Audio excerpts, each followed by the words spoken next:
Penganiayaan sadis yang menimpa seorang siswa SMP di Cilacap, Jawa Tengah menjadi sorotan hangat publik setelah rekaman amatir aksi penganiayaan sesama siswa tersebut viral di media sosial. Perilaku sadis tersebut sontak membuat geram warga sehingga saat ditangkap polisi, pelaku pun nyaris menjadi sasaran empuk emosi warga.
Sekolah yang terjadi di Cimanggu, Cilacap, Jawa Tengah dan viral di media sosial menjadi sorotan publik. Pihak kepolisian telah memeriksa sejumlah saksi buntut dari peristiwa yang terjadi. Lalu bagaimana pemirsa hasil pemeriksaan sementara para saksi? Dikabarkan di antara 5 saksi 2 orang ternyata di antaranya merupakan terduga pelaku. Untuk informasi selengkapnya kami langsung berkomunikasi dengan Kasat Reskrim Polresta Cilacap, Kompol Guntar Arif Setioko. Selamat sore, Pak Arif. Sore, Mbak. Hingga sore hari ini total jumlah saksi yang diperiksa berapa dan apakah sudah ada yang ditetapkan menjadi tersangka? Jadi dari hasil pemeriksaan kemarin kita sudah gelarkan dan kita menetapkan ada 2 pelaku anak yang ada di dalam video itu kita jadikan tersangka, Mbak. Baik, kami ingin tahu perannya seperti apa, Pak? Jadi perannya itu pelaku anak MK ini dia sebagai ketua kelompoknya di situ, dia yang meminta supaya anak-anaknya ini teman-temannya yang dalam kelompok itu menjemput korban pada saat pulang sekolah untuk dibawa ke TKP, ke lapangan voli itu, Mbak. Kemudian yang satunya lagi itu perannya karena ikut memukul korban. Pak, ini sebetulnya permasalahannya gara-gara apa sih Pak? Apakah gara-gara soal geng-gengan kelompok siswa di sekolah atau bagaimana Pak? Jadi dari pemeriksaan itu pelaku ini kesal karena korban itu di luar, dia mengaku ke teman-temannya itu kalau dia itu termasuk dalam anggota grup basis barisan siswa itu, Mbak. Kegiatannya apa saja, Yang Pak, dipimpin kelompok oleh- itu? Kegiatannya tidak ada, Mbak. Jadi kelompok itu hanya kelompok anak yang istilahnya dia mau menunjukkan eksistensinya sehingga membuat grup gitu loh, Mbak. Nah, Namanya basis. Oke, jadi itu kelompok mereka buat sendiri, bukan kelompok ekstrakurikuler yang berkaitan dengan ekstrakurikuler di sekolah ya Pak ya? Bukan, Mbak. Pak, Bukan. terus yang memvideokan video penganiayaan itu siapa? Apakah salah satu anggota kelompok basis itu? Ya, yang memvideokan itu juga termasuk dalam kelompok itu. Sementara juga kita masih dalami lagi pemeriksaan terhadap yang bersangkutan, Mbak. Baik, Pak, sebenarnya antara korban dan juga pelaku ini apakah memang sudah sering cekcok atau sempat mungkin ada perlawanan di belakang hari atau bagaimana, Pak? Kenapa begitu emosi? Kami melihat berkali-kali dipukul dan juga diseret korban ini. Kalau latar belakang sebelumnya enggak. Latar belakang sebelumnya enggak ada permasalahan, cuman karena memang mungkin pembawaan pelaku itu seperti itu, karena di satu sisi mungkin dia juga sebagai ketua kelompok merasa ada yang mengaku-ngaku sehingga mungkin tanpa dengan izin dia segala macam, makanya dia jadi marah gitu. Makanya dia menganiaya korban ini.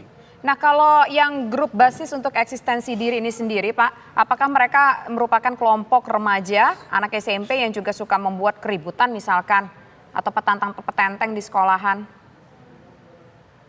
Enggak, Mbak. Jadi mereka itu membuat grup itu eksisnya tuh di luar sekolah. Mereka pulang sekolah, gerombol, main, nongkrong-nongkrong di mana gitu-gitu, Mbak.